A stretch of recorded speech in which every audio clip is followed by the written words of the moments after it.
once it does, then you can change focus to a different window. If you don't do that, it won't actually go live. It says you're live now. Oh, sweet, we're live.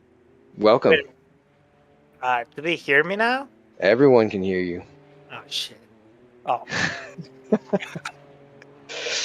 Welcome to an evening at NARS with the Radicals. Yeah. It's all right. We can work through this and do a little commentary while we're also doing a little broadcast introduction. Yeah, sorry guys. This is gonna be like a bit of experience for me to learn this. Okay, so right now the GT3 AMs are out on track doing their thing. The pro guys are in there. We're kind of just looking at Norm Graff, who's not doing anything because George has not kicked on the auto cams, or if he has, they're not doing their thing for whatever reason. And that's okay. George is so you may have to uncheck it and check it again, or close the TV client and relaunch it. Sometimes it gets a little goofy. I unchecked it and checked it, so... Sometimes you can also just double click on somebody, on one of the names, and it will just... Well, there's Tony. For whatever reason, he's not out on track. Tony Boynton.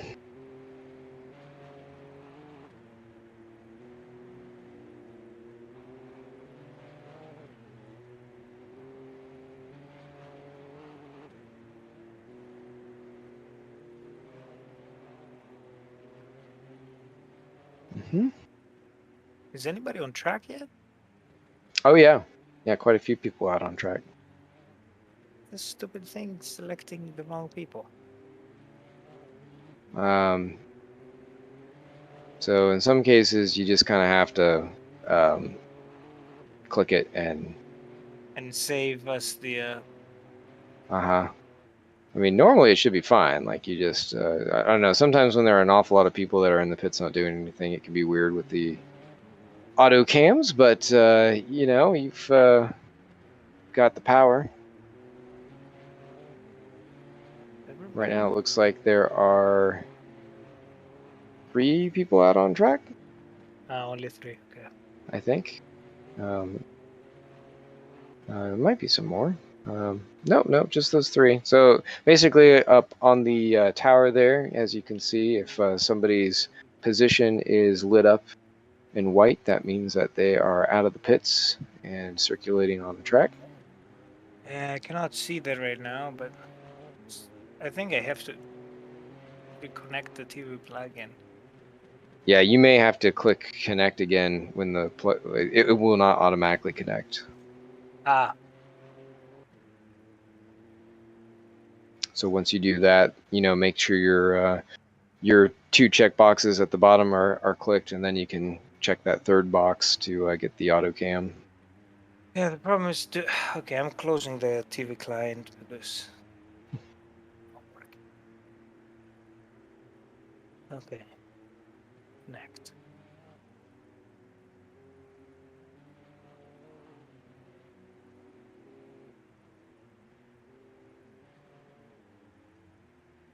It only gives me a phase event, nothing else.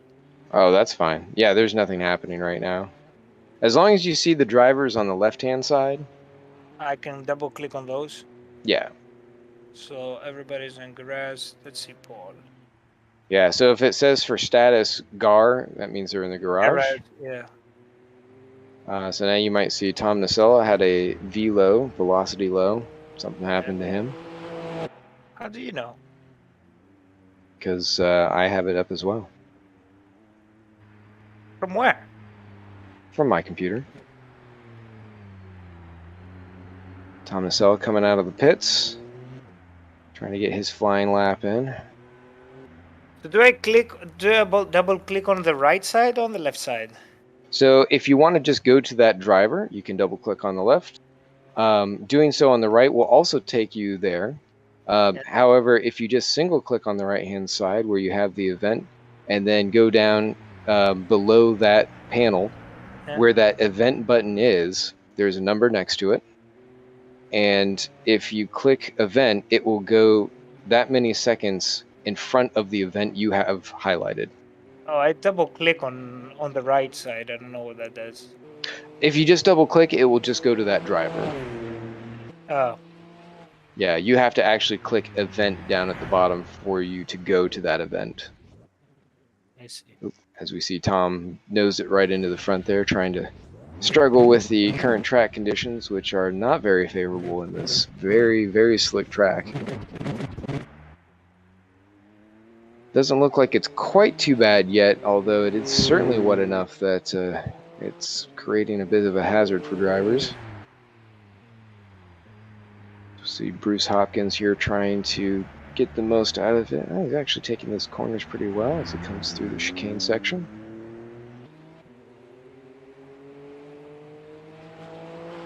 I guess if we're driving in Vancouver, every corner is Canada corner.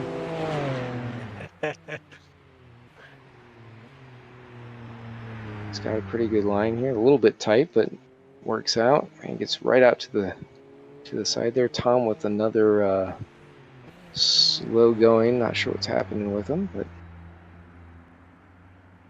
it's all right. Bruce still pulling it around here. This should be a relatively decent time, although I couldn't see if that was his outlap or not. Looks like Paul Ibeson is now running into. I was showing him going into the pits. That might not be as. Oh, that was just his pit stop. Interesting. Yeah, track's getting just a little bit wetter. Rain's starting to back off just a touch, but it's still going quite steadily. Not a downpour, just a good steady rain. Helicopters having to just kind of chill there, not go anywhere. Bruce's last time was enough to get him right up there behind Paul, but I say right up there, 3 seconds off, but it looks like he might have a little bit better shot on this lap. Definitely trying to take a more conservative line. Is the quality of the stream okay? Oh, I don't know. I haven't looked. Let me check. And they're coming around here the last 10 seconds. Bruce might be able to pull something off. Let's see.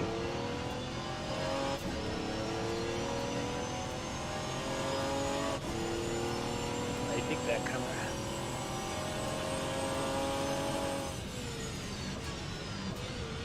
Stream quality looks good. Okay. And that is it. It looks like everyone except, is Bruce back in there? He's coming around. I don't know if he's got another lap in him. He might be trying for it. He hasn't come back in the pits yet. So I think he might, in fact, have... Yeah, he's got another lap coming through. Oh, he gets the wall. That's not going to be good. Let me hop back over here. I'm just going to talk with the drivers. I'll be right back.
Hello.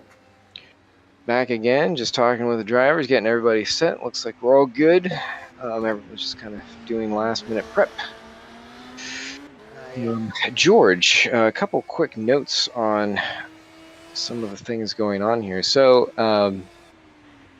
within the OBS screen, you'll notice on the left-hand side you got a couple scenes going on there. So basically, if you click on each scene, it'll cycle through theirs, or you could use the shortcut buttons described, which I believe are Alt 1, 2, and 3. So if you were to go and Alt 2 or click on the second one, that will bring up the replay overlay. And hold on. In ABS, you said? Okay, yeah. Buffering, live race, or replay? They should be in the proper order, so I believe it's live, buffering, and yeah. So if you're basically, the way it's set up is if there's an incident you want to go back to, you hit the second one, it will do a full screen overlay, and while that's covering everything up, you can click on the event type that you want to jump back to, and then when you want to jump to the replay, you click number 3, and then that will load the proper overlay for that and go to the replay, so that way you can actually watch what's happening. I didn't catch it. That's because you have to, before you can actually engage a replay, you have to click on R factor 2 and hit the R button, so that way it goes into the proper delay. Although the alternative is you can hit the delay button underneath that live button on the TV client, and that should engage the replay option. Now, if you do it that way, then you have to hit delay and then hit the event that you want to jump back to, assuming that it's highlighted. So first delay and then the event? Yeah, so I'm going to go here, event. Doesn't seem to be working on mine. Oh. So for example, if I hit that, and then I go delay, then I go to relay and play. So just for reference, my event delay is not working. Okay. So I actually had to click on the R factor 2 screen, hit R, and then I can So you have to click. do. Okay, so let's see. So buffering, then go R, and after that, after we hit R, do we go on the? Then, assuming that you've got the event you want highlighted on the right-hand side, then you just click event, and it will go the number of seconds that you have to the right in front of that event. So you could change that to 10, you can make it 30, you can make it, hardly anything. And you don't have to do R each time. As long as you're in replay mode once, then you're good. Sometimes you might have to click the live button again, which for some reason that works, but for whatever reason, making the other one go. And what's that? Are we watching live or replay right now? It's a good question. I'll tell you in a second.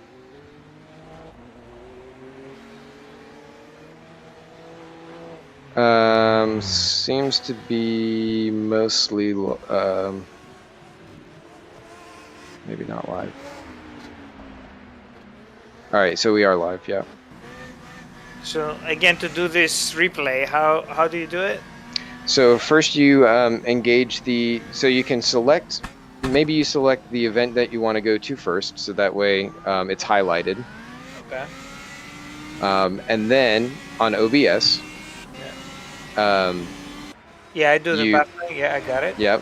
Which you don't actually have to be on OBS. You can actually just do Alt 2. Yeah, that's fine.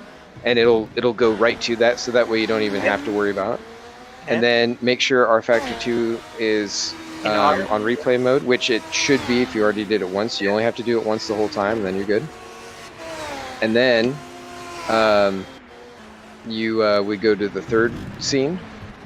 Alt-3, or you can click it. And sorry, I skipped a step. You'd click the event button and then go to it. Okay, so double click on the event basically. Yeah. No, if you double click the event, I think it just goes to the car. I don't know if it actually engages that that event with the timing. One moment, I'm going to hop back over to the cars. Yes.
And it's lights out, and away we go.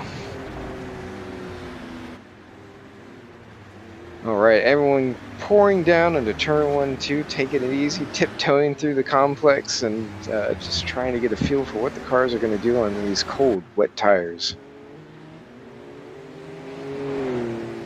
And looking back, it seems to be a clean start from everybody. Not crazy moves yet.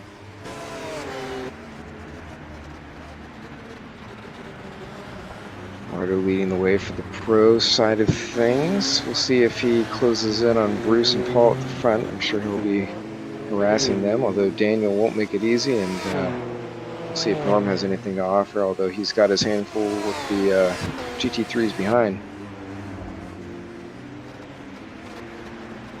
Yeah, mixed class racing again, as most frequent in CMS. We have two classes, the GT3s and the Radicals SR3s. Also, the GT3 is just the Radical Arc CS Turbo, so only Radicals on this race for the manufacturer. Currently, we have the GT3s, which are the faster of the cars, run by the AM drivers. We have Ibbotson in first and Bruce Hopkins on second. Oh man, Daniel enjoying a little bit of that slick drifting motion. Now with the GT3s, they've got ABS built in. So I mean, are they going to have? I'm sorry. And traction control. Yep. I mean, that could be a huge advantage here in the rain. Absolutely. And the ABS probably is going to close even the braking distances as well. Even with more experienced pros doing threshold or trail braking, it's not going to be working the same in the wet as it is on dry. So that definitely going to give the advantage on the AM cars. I'm actually expecting a lot of AM cars to go up on the field. They're having the faster car, the more planted car, the more stable car. Unless they make mistakes or they are more sloppy, they should be having an easier time around this street course. Yeah, and because they... oh no, Eduardo into the wall and just barely gets missed by Daniel. It's a tough spot because you're unsighted there and you've got the guys coming in at quick speed, but now he's down to the bottom.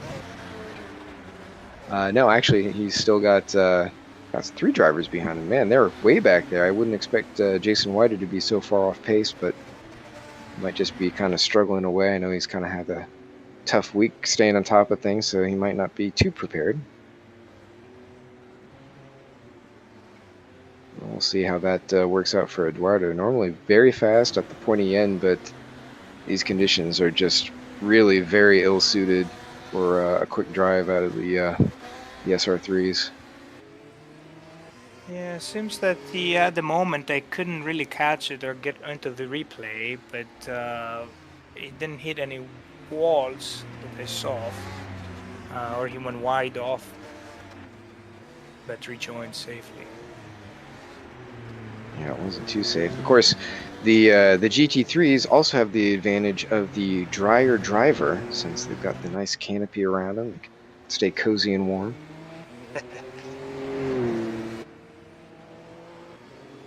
Tom Nacella up here trying to get a little, not vengeance, but a little retribution after he was leading the way at Mont Tremblant for one of the sprints. I believe it was I can't remember which sprint it was at this point, but and do we have... The first of the pit stoppers. So Tony Boyd, I believe this was damage. Yeah, it's got to be. Or he had improper tires and is dealing with that. Oh, and we got Jason Whited here really struggling as Jules Lalonde comes up and just kind of wipes out the background. Oh, man, it is spitting out there. Wow, I don't know what's going on with Gilles there. He's just really all over the place.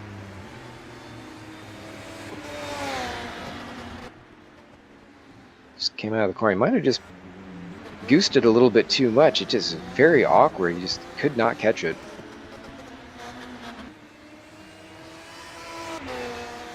Now up towards the front of the pros, you've got Eduardo Beninca just closing in on the back of Norm Graff and Dan Kirby. They're kind of getting a little sandwiched together. Yeah, Dan Kirby still leads the pros right now with Norm behind.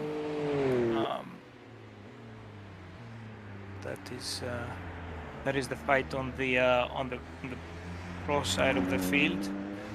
Now we have 3 AM cars The 3 GT3s in 3 positions, that's 1 net gain on the AM cars over the Pro cars. So with Nacella in 3rd. Tony finally coming out of the pits here after whatever that pit stop was all about. I mean, he's in there for a while, so I don't think the tires would have taken that long, but he must have clobbered it against a curb or a wall or something. Tony just came out of the pit. It's 112 seconds pit stop, so 2 minutes of pit stop. So I believe there was some damage or some accident there. And speaking of, we just saw Jason Whited kind of just run it off into the wall, and he's really going wide there. Oh man, he's back in the pits. He just actually DNF'd. I'm not sure what that was about. Either he's having some technical issues that's causing his car to sling around all over the place, or there's just something bad happening with it. Maybe he got some earlier damage and he's just throwing in the towel on this. We'll have to see. Usually once Jason's out, he kind of, he lets it go. I mean, if he's already off the track, but he might come back. It is an endurance race, so he might still try and give it a run for the money as we go on board with Paul Ibbotson, who has a hefty lead, over 10 seconds to Bruce. He's actually lapping the fastest of the field right now, 140. Second fastest car is Bruce Hopkins in second with 142, and then Tom Nacella in third on 145. Very close battle on the pro sides, where they're just 2 seconds off the podium of the AMs. So they're doing 147s. Now I think Norm Graff jumped into the 47 this lap. He actually had an off there, just went back and looked, and he just went in the braking zone and just straight lined into the tire barrier.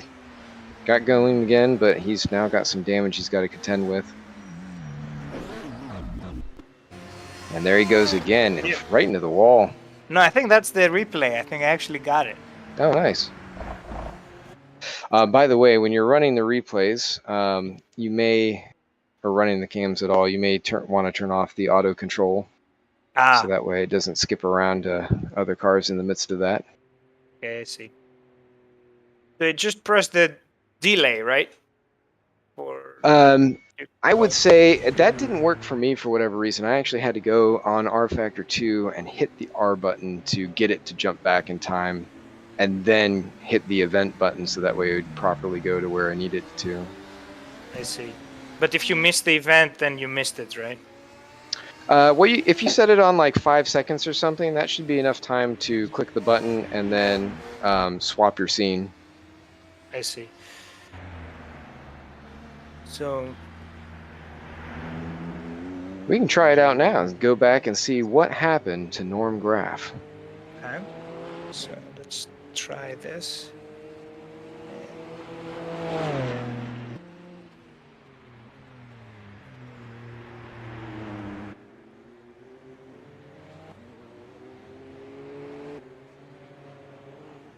Is that it? Nope.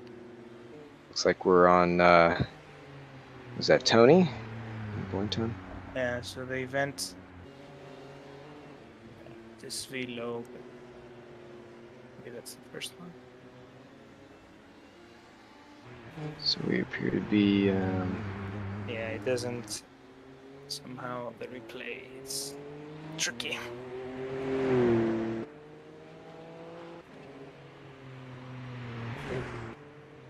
We'll get it here, and George is learning. He's got his learner's cap on. Yeah, it's a lot of things to right now do, both commentary, following the race, cams, and try to figure out this replay thing. We'll get there eventually. There are a lot of things to learn. And a lot of this is, of course, in preparation leading up to the 4.8 hours of Le Mans next week, both at VMSC and VWSC, Thursday and Saturday, respectively. That will be a hell of a race. Obviously, not 4.8 for NARS on the VMSC side in the middle of the week, but I think it's just going to be 1.5 hours for that, unfortunately. But yeah, that Saturday race is going to be one hell of a run. Yeah, we're supposed to be having a lot of guest commentators there too to help out, so that's nice to see. Not spoilers, but we're gonna have some new faces and some old ones. Excellent, excellent. Ooh, Bruce comes out and just gets real close to the tires. And in addition to some of the hot newness in the booth, we will also feature some updates happening to the WSC mod coming along that are going to make things a little bit more interesting. We'll actually be able to see some of that beautiful tire degradation, so you'll know who's on fresh, who's not, and you can also see some rain effects. So if it does happen to get a little drizzly, then those will be on full display, and amongst other optimizations and stuff happening to the mod all the time.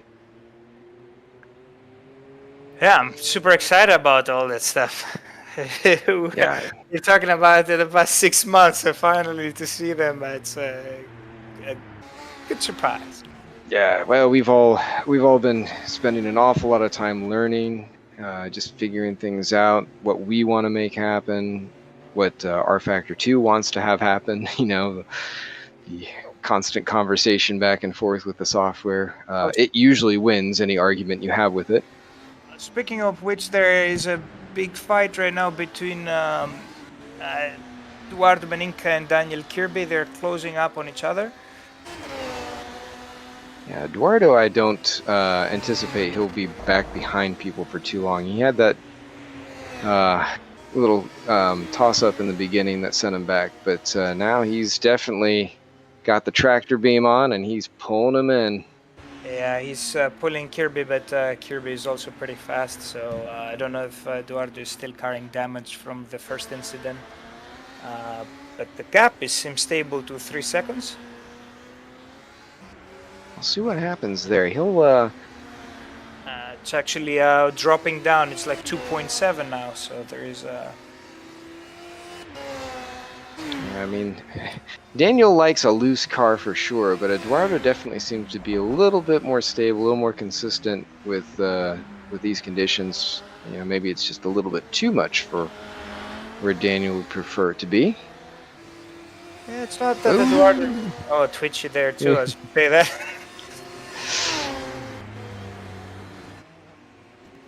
Kirby as well is struggling. They're both, but it's not that Eduardo is wanting the most planted car on earth either, but is probably better on the brakes. He likes a car that is more stable on the brakes versus Kirby, who wants the car more pointy everywhere. Having a stable braking in the wet is where all your time is coming. There are essentially two main things. When it comes to wet racing, it's braking and accelerating or putting the power down. If you can get one or both of those categories right, and you can start getting speed, that's how you make most of the time in the wet, right? Mm-hmm. Yeah, and right now it is very wet. I mean, you can see all these guys are really struggling. Maybe not the GT3s as much, thanks to all of those little tricks and bits they've got in the cockpit there, but yeah, certainly these pro guys are doing everything they can to keep the car pointed straight and up to speed. Yeah. You can see it now. Yeah, Eduardo looks like he's a little bit back there, now back to about 5 seconds or so, 4 seconds around there, as we ride along with Gilles Lalonde, who's kind of back in the pack, but trying to catch up after. So he's lost a lap. He must have either ducked off into the pits, or he's just. We saw him spin around before. He's really struggling. But he's still with a lap down, going for a podium, right? In pro, so. Yeah. Sometimes just being there out survive is all you need to take. Fortunately, seeing some of the cars duck down into the road here. Some issues probably with some tunneling there, this being an older track, but it does get the job done. Unfortunately, Gilles will not be around for the 4.8 coming up next week. He is going to be out out on a boat with some lady friends, I'm sure, having a good time, just watching from afar, and I'm sure rooting us all on as we take on the challenge that is Lasarth. I guess that's one way of doing it. If you're not racing, might as well enjoy yourself, correct? Yeah. Be in the marina, just chugging a cold one and hanging out. He's gonna miss a hell of a run. I feel sorry for him, to be honest. So the gap between Beninka and Kirby has increased again back to 5 seconds.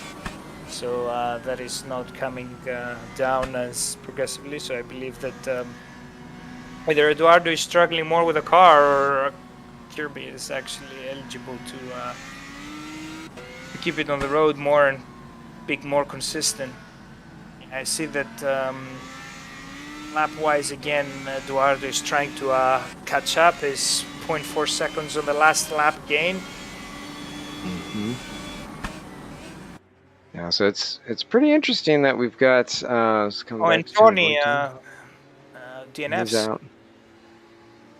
So our field is now a third out, with Gilles still up there plus 1 lap. We've got 43 minutes to go, so I mean we've just gone about a quarter of the way through.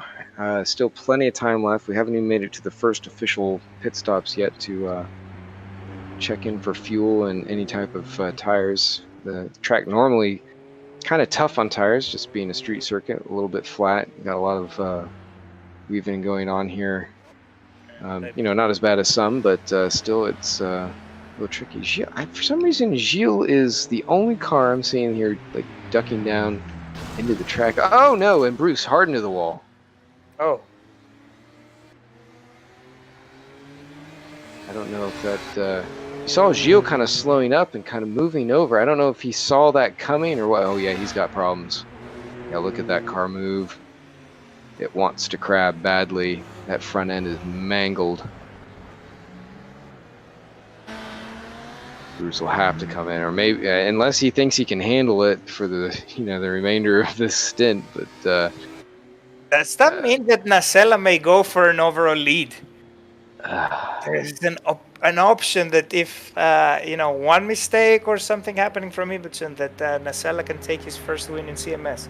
And Paul just had a good wiggle there. We're starting to see maybe some cracks in it. Maybe Paul's just getting a little too comfortable. Well, I don't know. We'll see. He's got a nice lead. He should just kind of take it easy, but maybe he's just trying to stretch it out, have some fun. I don't know. We'll see if Paul makes it a little bit too interesting with what he's doing. Yeah. So Paul is a smart racer. He's not going to jeopardize a win for stupid mistakes. He's unlike some of the IndyCar drivers. Sometimes they have like a big lead and stuff it into the wall. I can't think of many IndyCar drivers who might want to do that. But, nothing. I'll leave that one. It's the plaque of the day, and just ending that. That's a good one. That's a good one. And it looks like is that Bruce is into the pits. But I imagine it's going to be there a while. But we have seen still many racers that they have a lead or a big lead, and then they still keep pushing, and they make a mistake towards the last 2-3 laps and throw away a win. VWC, I remember Miguel Ramos was on the cusp of his first win, and the only win that had the chance with the Aston Martin in Portimao, right? And last 2 laps... I believe you're very intimate with that particular experience. It was my fault I hit the curb, but he came very aggressive into lap at cars that he had the 35-second gap to second place. He didn't need to go into there. We didn't need to be aggressive with lap traffic, but trying to push all the time and forgetting that big picture put him into that place, and I made a mistake. Oh, as we have Nacella now. Oh, Tom, he inherits second and then has a mistake, and it looks like he might be having some problems now. Yeah, look at that thing weave. That front linkage is not looking happy. So that win may has to wait. Mm-hmm. Feel bad. Tom coming off of an injury too. I mean, he's been trying to kind of get back into form. So I mean, I don't know how strong his wheel is, but whacking the wall like that probably isn't feeling too good on the shoulder. So, yes, and it's good to see back Tom on the run and trying to impress again and get back the old way of running in CMS in AM classes throughout the history. I think he approaches back to the 1-year anniversary of his first win, right? Of in CMS in class. That was the 4.8 hours of Le Mans last year. Don't forget, with David Anderson, the last minute entry. Yeah, and it was a really well-earned win. I mean, there was some stiff competition, but everything kind of fell their way, and they were there to take it. Although coming in on, I think it was towards the very end, last 2 or 1 laps, like he was spinning out coming down from the Dunlop Bridge through the S's there, getting it sideways, nearly getting smacked from I can't remember who it was that came through there, but was it the Bush brothers that they were fighting at the time and then they lost it, or was it a different race that I remember? I think the Boost Brothers were in there for it, and I don't remember what happened to them. Either there was a disconnect at one point, or they just ran into some problem. But there was a disconnect. I remember that.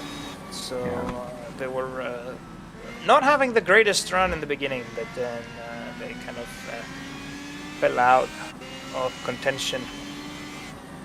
And it's funny because I mean we talk about like these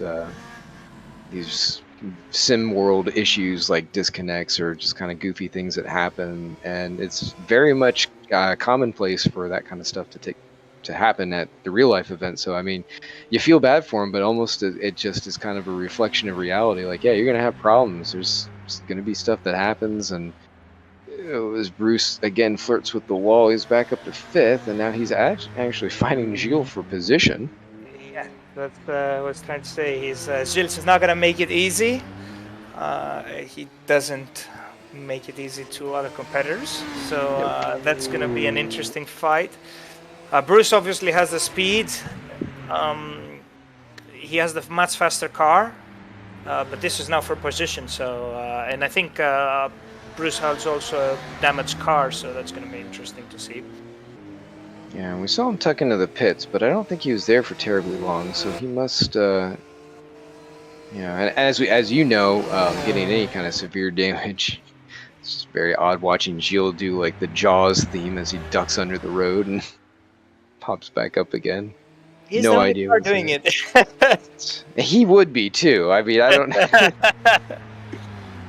Just very bizarre, but Bruce gets by without much issue. It doesn't look like actually Gilles gave him too much of a headache on that one. Maybe it's simply struggling himself too. Yeah. Any other time, he would definitely throw up a block or Are you speaking from some personal experience there? I could speak from an extensive amount of personal experience. Gilles. He So Ibbotson is out of the pits. So he his first stop and then back on the lead. That should be able to take him to the end. I think they this track not too bad on fuel. Nacella is now following on his pit stop. I think he's just came out of the repairs. That's at 223 seconds. Oh yeah, definitely. It's a 4-minute stop, so it's going to put him down to last, effectively. 2 laps down from Ibbotson. Again, Ibbotson on the lead, and the lead in the AM, and then we have Dan Kirby on 2nd and 1st in the pros. Followed by Eduardo Meninga. Oh, that fight is closing pretty quick. So they should be having a 2-second gap. So again, not completely glued with each other, but very close. Yeah, still well within spitting distance where they can influence. Certainly, Eduardo wants to try and force a mistake if he can, just so that way he can have easy sealing past, and we'll see what the pit stops shake out to be, because those should be coming up soon. Yeah, that will be interesting to watch. Now we have only 6 cars left, which means that by de facto we're gonna have all the finishers a podium finisher. We have 3 in AM and 3 in Pro. So that would be an interesting development.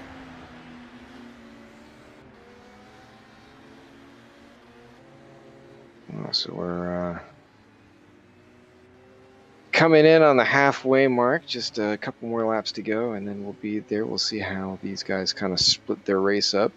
Still very wet. I'm not sure. I think it's still raining a little bit. I don't have eyes on the rain percentage at the moment, but it is very wet. Still very much so. Yeah, it is completely soaked. I see that the offline is 100% wetness. Still raining at about 15%. So it's as worse as you can get. Obviously street course, so you cannot get rubber in it at all. Yeah. And then we have 33 minutes to go. And one thing. Go ahead. Oh, I was just gonna say, speaking of the racing line, we actually have the updated physics and everything with the most recent update. So the racing line, if it gets rubber at all, is actually not the preferred line. I'm wondering if some of that is, if there is any rubber that got put down at all, if that's throwing some of these guys off in a few of the areas, particularly in the braking zones, because once they get on that rubber, as you know, you get a rubber water sandwich, and it's no good.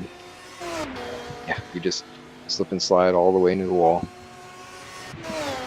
Yeah, that is even true in real life, because rubber wetness to rubber does not go very well, so it's become slippery. Actually, I think a couple of people at work, they were telling me that there was a very interesting commentary that happened recently. If you see the IndyCar race at the Indianapolis Grand Prix, so before the Indy 500, there was Townsend Bell explaining the idea of how it is to have wet track and truck rubber with a granola bar. So basically, it's the lowest voice in motorsport commentator history. But I'm going to say it anyways because it's an insane story. So you have, he pulls out a granola bar. So the granola bar symbolizes how the track is and how all the grains and stuff just pile up. And then you put the rubber on top of it, which was the chocolate crusping on the granola bar. Mm-hmm. But then when you start having water over the chocolate cover of the granola bar, it becomes very slippery versus when it is dry, which is completely stuck. So that was his version of explaining how water makes rubber very slippery. It's a very hungry demonstration. Well done. Well, I mean, it's a decent analogy. I dig it. But yeah, it's. I think this is the first sim to actually do anything, and at least even if it's just rudimentary, towards like kind of modeling that. Whereas in most places, it's just kind of wet everywhere. And I mean, it's such a key factor to rain racing. I mean, you see it all the time where guys are totally running offline, just trying to get stuck into the road as much as they can and avoid that rubber den section. And you don't really see it enough in sim racing, even though it's like, yeah, that's a big part of it, because now no longer are you on the preferred line. You got to run in kind of odd places and make it work. And yeah, there we go. So leaders Paul Ibbotson and Daniel Kirby still running away. Yeah, 3 leaders again, 3 cars per class that they're still running. So you get the de facto podium place, which is nice if you survive. So now we have a 1 minute and 16 seconds gap from the leader. So I don't think that unless something miraculously happened that we're gonna have a pro winner. So just Ibbotson has to keep it on the island, and it will probably be very good. Nacella is one lap ahead of Bruce Hopkins, so that will finish up the podium in AM if it stays like that. We still have a very close battle between Kirby and Beninka, so that is going to go down to the wire. It's Eduardo going. I believe that's is that a lap down for him as he gets lapped there by Paul? That would be a lap down, yes.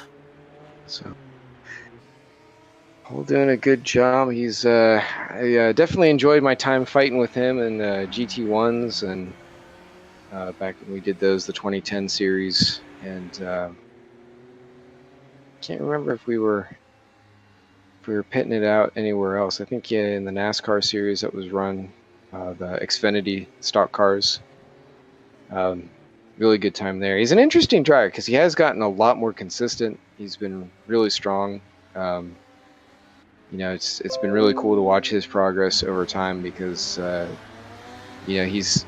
what he's mostly gained is just straight up consistency, and I mean that's the foundation of a good driver. Because I mean you can be fast for a lap, anybody can be. I mean you can work real hard to get there, but I mean, to really be truly consistent and work on strategies to get it through to the end of the race and be in a good position to make good on that, that's, oh boy, lazy slide there. Gee, that's what Daniel likes to do.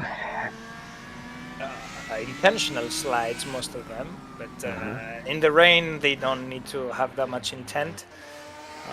Rain helps you alone. Any chance we can go back another 60 seconds and try and catch that slide at all? Bye.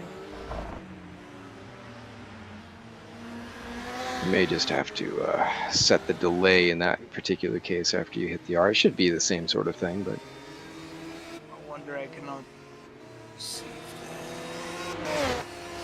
Oh, it is not an instance, so I have to, it's not an event, so I have to go basically back manually, right?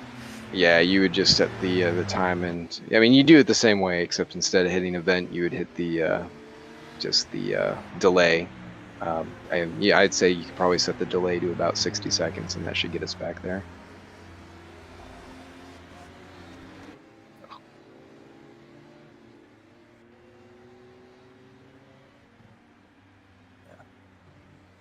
Maybe 90 seconds. Well, the issue is that I'm struggling with the, if you remember, with the imagery being messed up. Mm-hmm.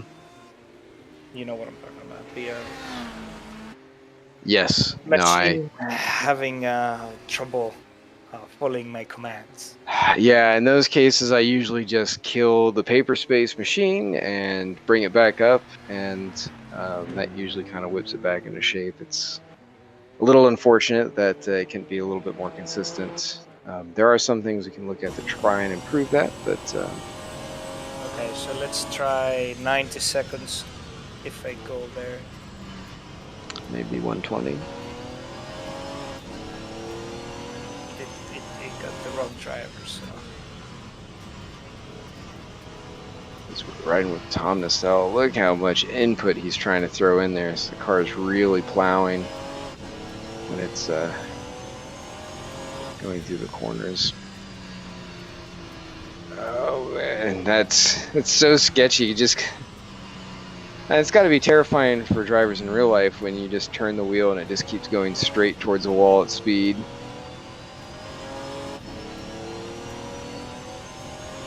I cannot see my mouse, so that's the biggest problem right now that I'm struggling with. Ooh, I feel like there was something I did with that. I might be able to help you out with that here.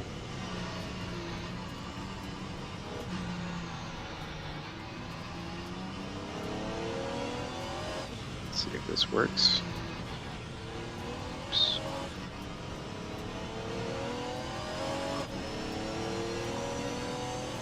I'm going to close your connection. There you go. Oops. They took it back from you. Oh, that's fine. Hopefully that helped clear it out so that way you could get back in. Nope. No? Yeah. What's the button you're pressing? There, I cleared you out. You should be able to.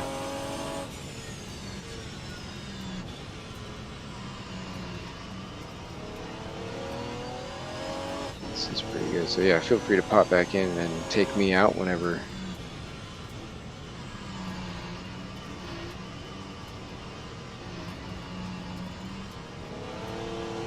Yeah, there you go. Still on the setup. Yeah, that cleared it. I don't know what it was, but... It's just paper space, man. It's just something we all have to deal with, unfortunately, from time to time. You just got to clear it out. And so how far back should I go for you know, you could we could check anybody here just to kind of give you a little practice with the cam controls and manipulating the time. Still having the issue with the mouse.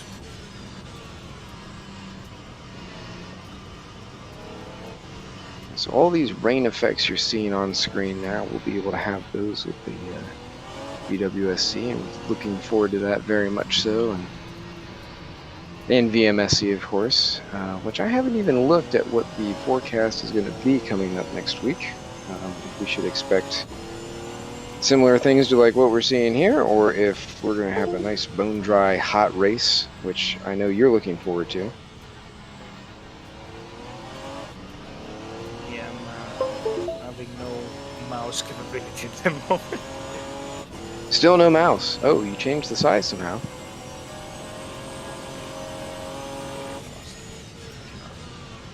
Oh, never mind. It was a connection thing. Man, Tom is just... He's whipping this thing around. We're getting some good onboard footage, just seeing how much he is fighting this thing as hard as he can. So as we head into next week, it looks like Thursday is going to be really hot, approaching 30 degrees Celsius. That's 82, 84, around that mark for the Americans. Sorry, 28 degrees is it's going to be about that. Yeah, please take it again, Ross. I have no mass capability. Man, okay, hope you out here. But yeah, that's going to be a hot one. And even at only 1.5 hours, that's going to be a real struggle for the cars. I know with the Valkyrie, like we talked about, it's got some pretty high brake wear, so that's going to be a struggle to deal with brake mapping on top of brake bias. Sorry, engine braking, I should say.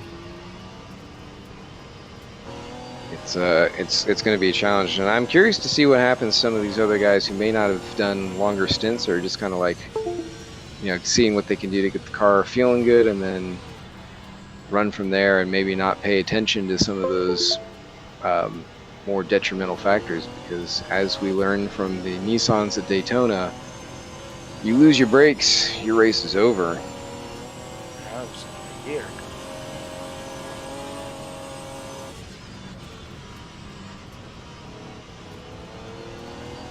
There we go.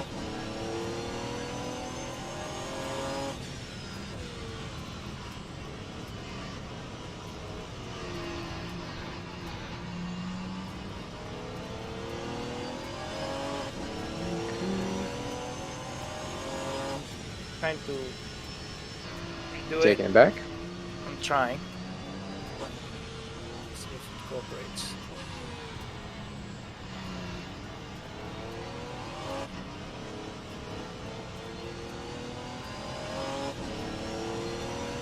Is this live? Are we live now or no?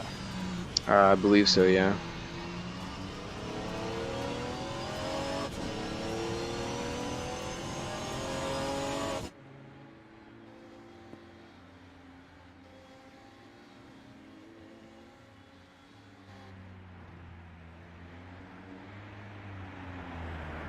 So the delay didn't really work, did it?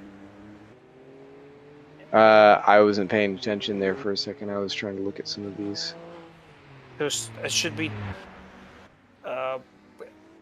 pressing the delay, correct? Yeah, you might have to.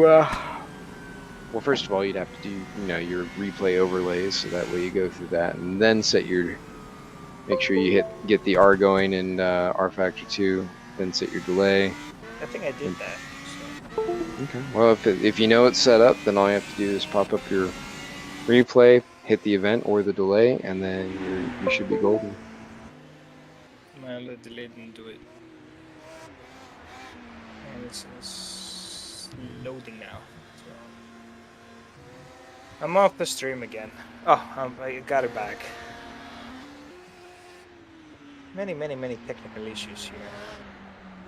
I'd rather work on them now than during one of the bigger events we have coming up next week. So that's always good. Yeah, I don't know if I'm gonna trust myself with this. I have faith. So that's okay. I'll be taking over at the beginning of the race, so we should be able to knock out some of the more peppery action at the beginning.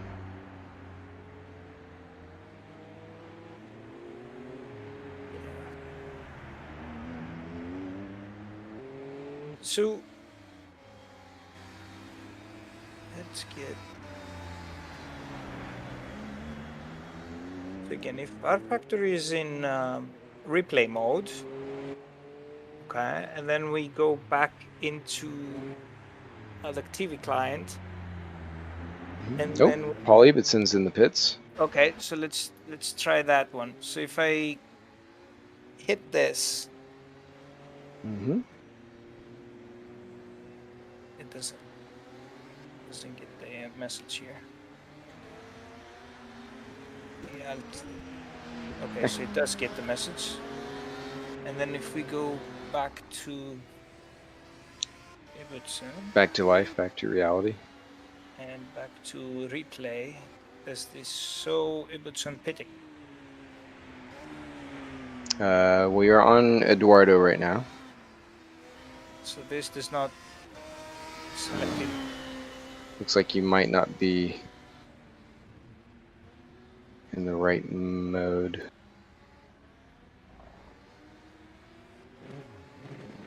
I see you hitting the button. And there's Paul leaving his pit stop. Oh, but it doesn't show the pit in. No, but since we know where that is, you could try giving it a go there. Is that nope? It's a learning experience. Nothing happened. I don't think you're on replay. Oh, okay. I'm hitting replay. There we go. Now we're talking. So, keep pitting in or no? You have to hit the event. Now that you hit the R, there you go. So that took us back to him actually coming in. So that's he started his stop, and yeah. So there he is in the pits, and then you can just hit the replay overlay, and then set us back to live, and that will take us back to live pictures. Is that live? No. But you did. That's live. There you go. Yeah. Oh boy, this takes time to get that. Yeah. It definitely. There's a little bit of practice, a little bit of learning curve. No one ever said it's easy being commentator and the entire media team all in one. Well, that's easy actually to commentate and follow the race if I could actually see what was going on and nothing, everything being black out on my screen. And you could check. So if you click the target up in the top right, it's a little bit kind of faded out. If you go to settings on that, you can check the renderer and see if it's set to DirectX or if it's set to CUDA cores. So if you click on settings, it should be over on the far left. There's a pull down which will give you those options. It's only settings, stream settings, GPU, UDP, connection, animation. Yeah, in there. So that one, I found that the ActiveX or DirectX, whatever it is, that's the most consistent without issues. The CUDA cores create a bunch of trailing and everything, and of course the OpenGL software is terrible. So DirectX video acceleration. Yeah, that generally is going to be your best option. Oh, that is smooth. Should be a lot better. Oh yes, we're back in business. Was it on CUDA cores before? Yes. Yeah. Yeah, I think that only works out if you've got some like ridiculous hardware that is like nothing but CUDA cores, or there's just something not optimized elsewhere in the settings. But yeah, that should make it a little bit better. Sometimes it might get a Now little I bit can funky, follow the race. All right, we're back in business. Okay. Now you can do some things. Absolutely. Let's see what do we have here. So we still have the comments. So I'm gonna pull you up. Let's pull the.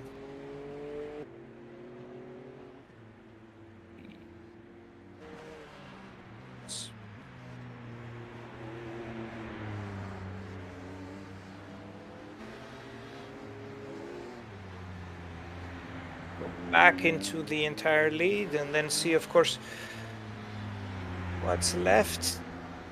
15 minutes. Mm-hmm. Beninka, Kirby, Lalonde, Nacella, and Hopkins are the running order. Still 6 people. Still 60 drivers in. Yeah, so it's they've hung in there despite various issues abound, but yeah, it's not easy. Definitely not easy. No, it is not. Especially in a course like this, it's a historic course. It's not run anymore. I think it was the last time that it was run was in the as a Grand Prix of Vancouver in 2005 when it was Chump Car. So Yeah. Chump Car was the last series that they actually run this course. And after that, there hasn't been any racing. Paul Tracy was the winner both at the last 2 races. Canadian, not very fond of. A lot of people are not very fond of his personality, and himself is not one of the best racers out there. Mm-hmm. But, yeah, that was in a Ford Cosworth at the time with the Lola chassis. Ah, nice. Yeah, so this course hasn't been used since then. So it's a historic course that is run. And obviously Matt, the NARS admin, is being Canadian. Of course, we have to pick some Canadian tracks to run. Yes, of course. Well, I mean, you gotta love the homeland and or the motherland, however you prefer. And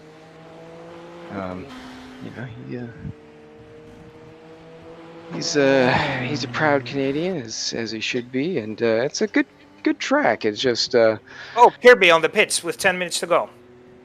All right. It's important. I don't know. Is his second stop? Or he's just taking his stop very late? No, that he's taking his stop very late.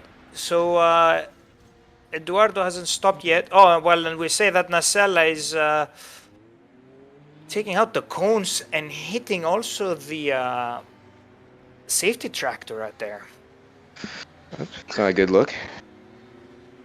Let's see if we can go back into that.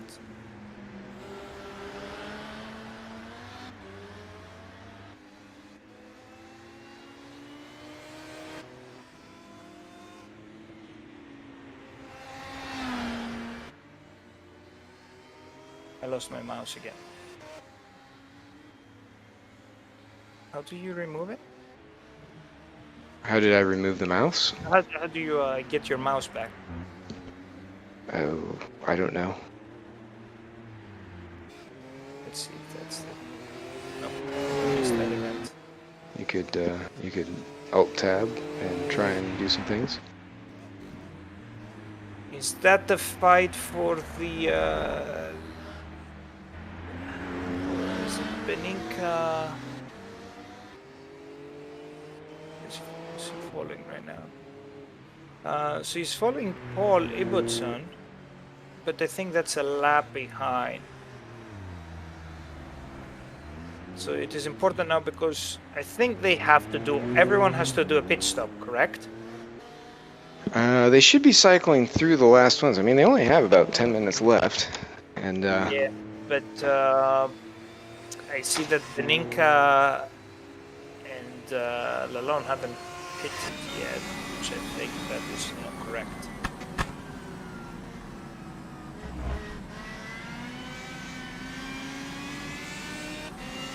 interesting to see if they can make it to the end. I don't think they, by the regulations, they are. Now, I hate, obviously, the fact that I haven't been following the series closely, so I don't know all those information from the top of my head. But I think I think both of them have actually pitted. The gap has increased to 20 seconds now. I wonder if that was tires versus no tires. So I don't know if anything is going to be at play in the last 8 minutes or so.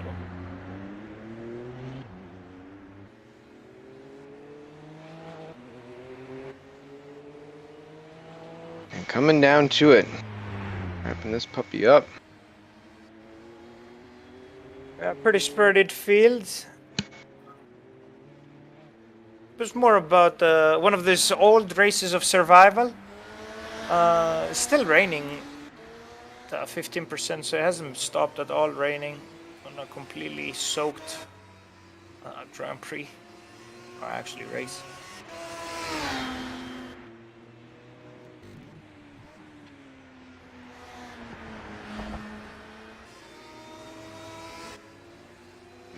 Gilles swimming through the track. Yeah, that is.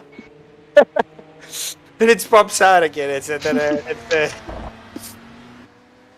with So that. bizarre.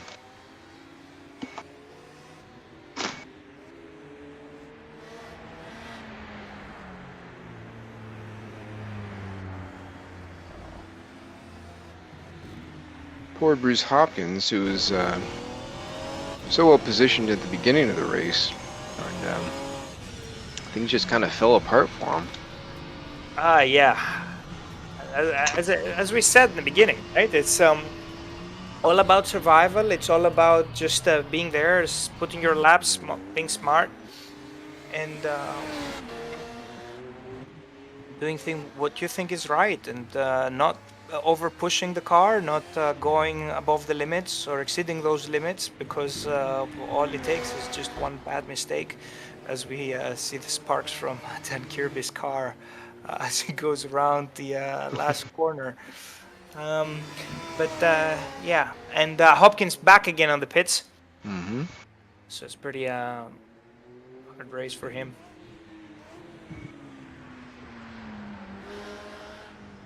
So there's still hope, as we're coming into 5 minutes, that Eduardo could unlap himself and maybe keep going if something real bad happens to Paul. Of course, we don't wish for that, but you kind of brace yourself for any eventuality. And I'm not sure how far back Kirby is, but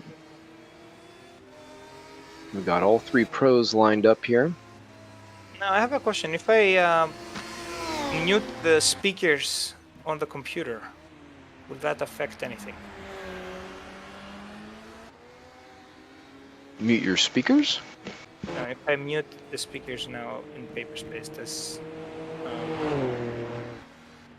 does anything change? Is sound I don't hear anything. So everything is fine now? Seems so, yeah. Okay. So Ooh. that's another one for Bruce Hopkins, struggling through there. Yeah, as we said, it's just all about survival in this circumstance. You can't go out and thrash it, expecting that it's gonna go out there and stick, being like the dries. You have to be extra careful. Try to survive the car, protect your car first. Like the old cliche, in order to finish first, you first have to finish, right? So don't go out hard with your car.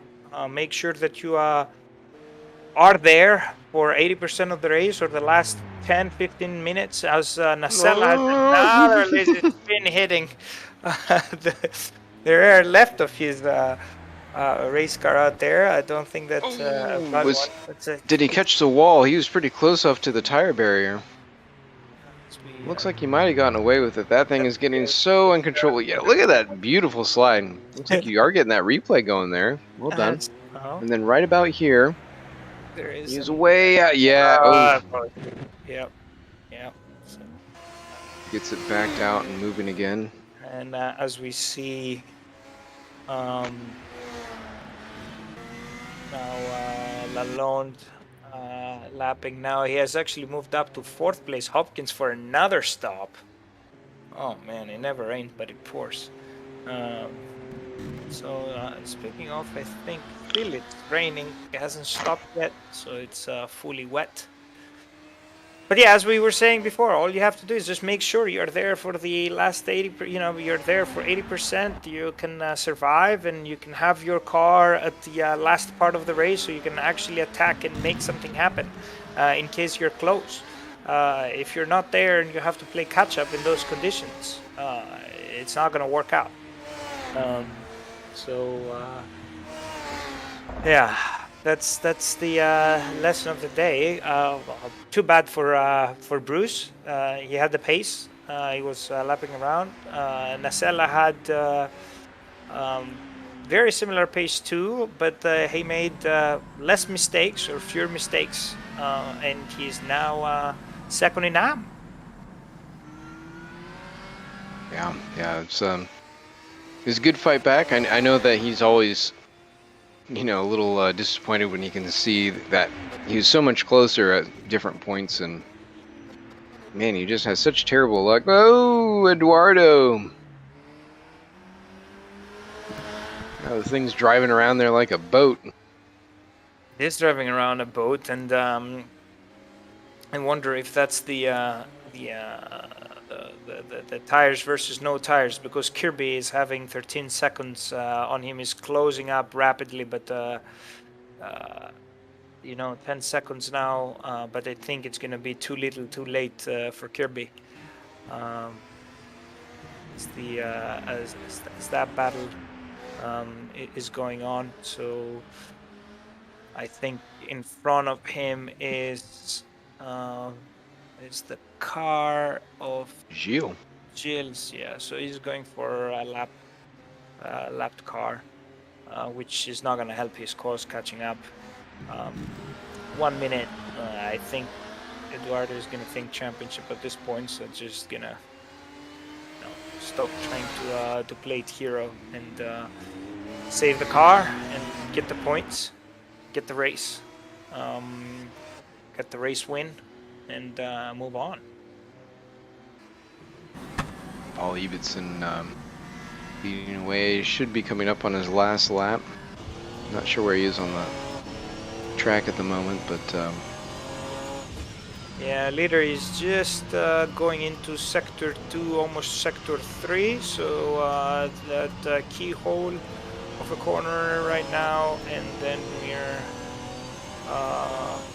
Nancy has the left-hander coming up, and then the chicane, or more like the kink, what do they call it here? Just left and right, and then just last corner,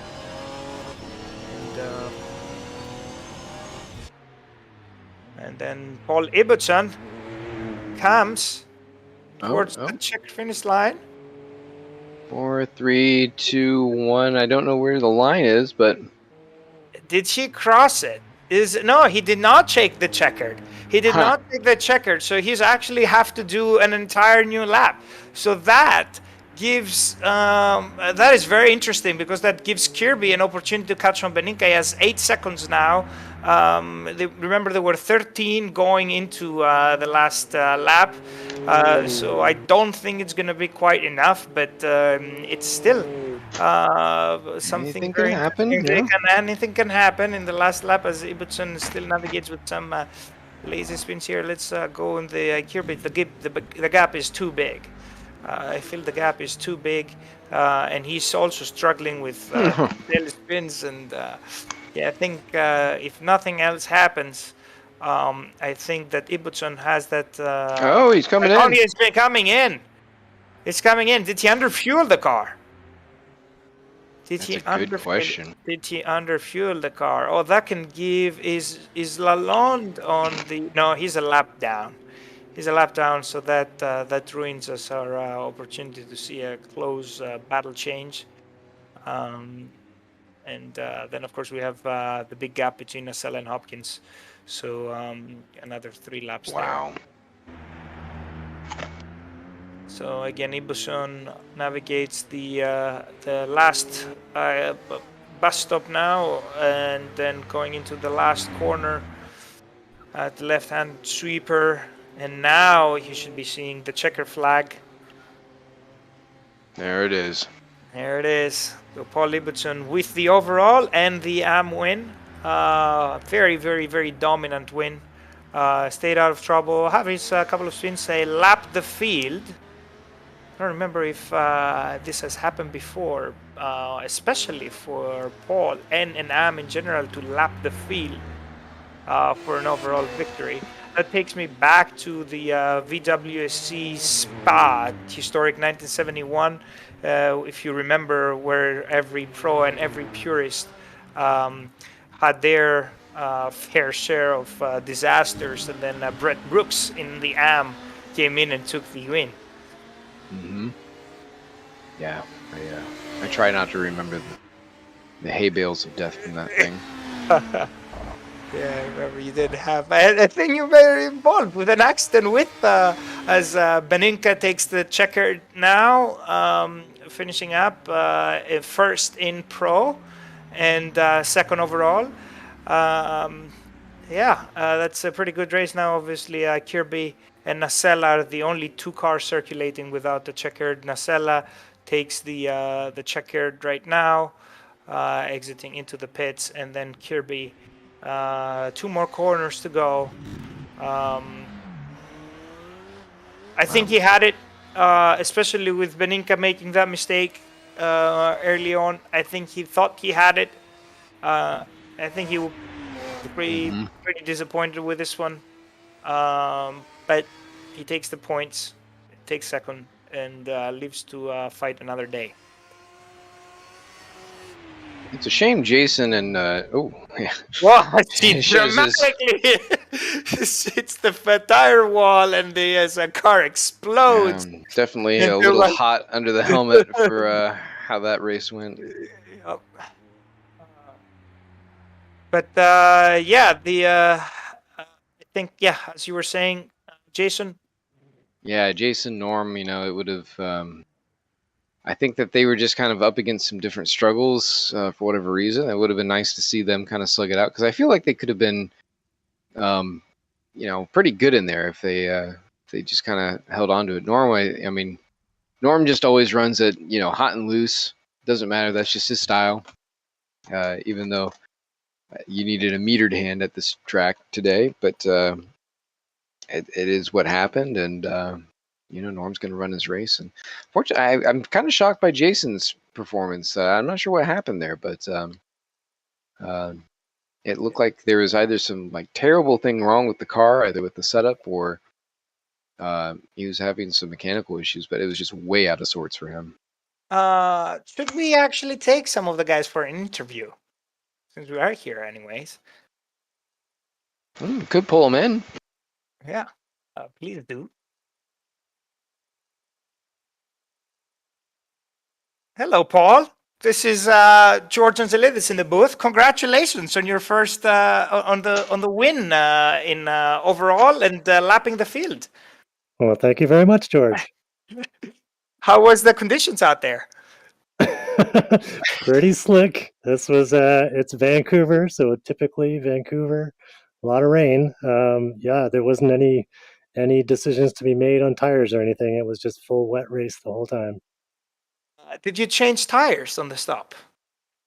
Well, luckily, because I was far enough ahead, I had enough time. I thought I might as well. I had worn the wets a little bit. I mean, they were about 80%, I think. I didn't need to change them, but I had the time, so I did. Okay. Yeah, I saw that it was 100% wet on the track, and then it was keep raining all the time, so the conditions were just worse and worse. So, but good job surviving it and staying ahead of the field. You lapped the entire field as an AM. That should be feeling pretty good. Yeah, that feels good. And thanks and congrats to everybody that made it through. I mean, an hour of that race was a lot to stay focused on. Yeah, yeah. Anytime you've got an intense rain race, especially around a street circuit where any corner could be, oh hey, that's a wall and it keeps coming at me. No matter where I turn, I just keep going straight. So, Ross, very any intense. questions for Paul? Yeah, actually, I was curious if you were feeling the new effects of the weathered road, the rubbered in wet road interacting with the wet. So you got the rubbered line where it should be like the racing line. Did you find that it was slicker where you would want to drive the car versus offline? Yeah, that's a good point. I did not notice much of an island effect where if you went off the edge, you would not be able to come back.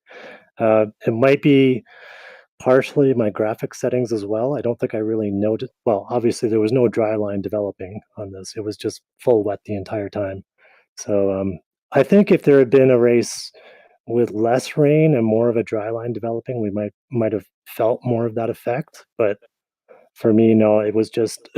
I'm sure everyone will say we didn't have much grip anywhere.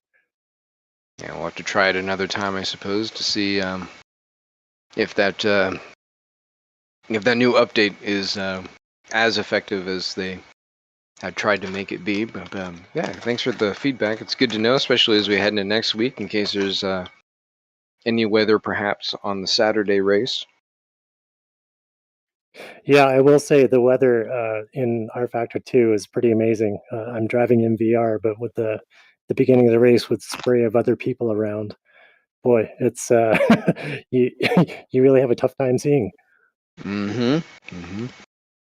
Yeah, we can't wait to see all the new effects and everything. It looks like Saturday might have a chance of rain. George will be racing though, so very unlikely to have it. Yeah, we'll see about that next week. Thursday, though, is the next one coming up back into VMSC. Paul, you going to be racing?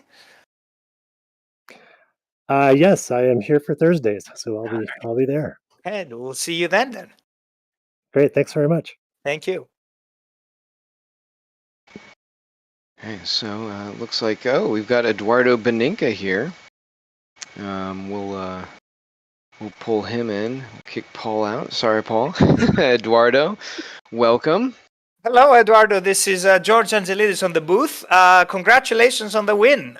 Pretty interesting race. We saw you were fighting with Dan Kirby there. Initially, you seemed not be very happy. You had a spin, a crash, and pretty further down behind, but you managed to overcome that and pass Kirby with a 8-second gap at the end. Tell us about it. Well, guys, good night. Sorry about my English. I'm working on it. No problem. So, yeah, I believe that Kirby didn't prepare well for the rain. He is not inspecting it, but otherwise I am inspecting. So I had a good preparation for the race. I knew that the fuel could be enough if you could save a little bit during the race. I did a idiot small mistake on the first laps and ended up hitting the barriers, but that wasn't enough to damage my car, and so I just keep behind him, Kirby, trying to keep the gap while I was saving the fuel, and we reached the last 50 minutes.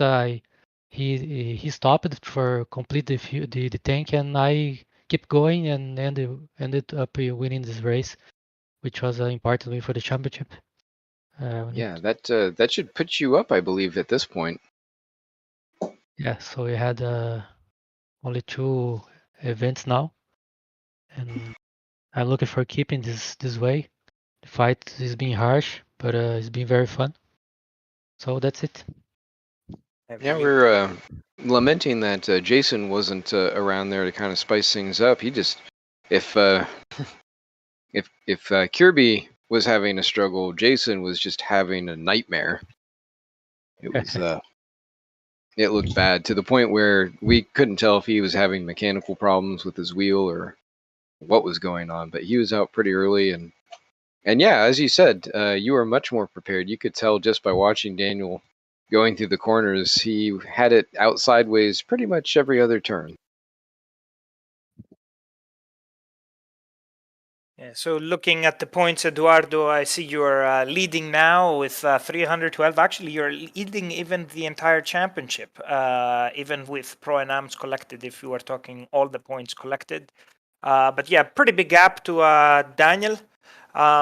So I believe that makes you feel good, especially if it was a strategy call. We were talking with Ross in the commentary if you're gonna pit or not, and I was questioning if you guys had to pit, but apparently in this series there is not mandatory pit stop. So it was interesting to see you dragged it all the way down to the wire while Kirby had to make a stop, and that's basically what won you the race. Congratulations. Oh Yeah, well yes, done. in normal conditions I must pit, but the rain helped to save the fuel and the tires. So thank you guys for the event and the broadcast. Yeah, it's not one you may want to go back and relive, but you got the Technically, job done. let's put it that way. But I think we're learning. We're learning, and why not? Maybe make another one before. I think Tuesday we have MNRL. Is that correct? No, I think it's done. Oh, it is Extended. done. Okay. Yeah. That is a shame. But anyway, so the next race is VMSC Le Mans. You gonna be there? On the Thursday, yes, definitely. Yes. Okay. Excellent.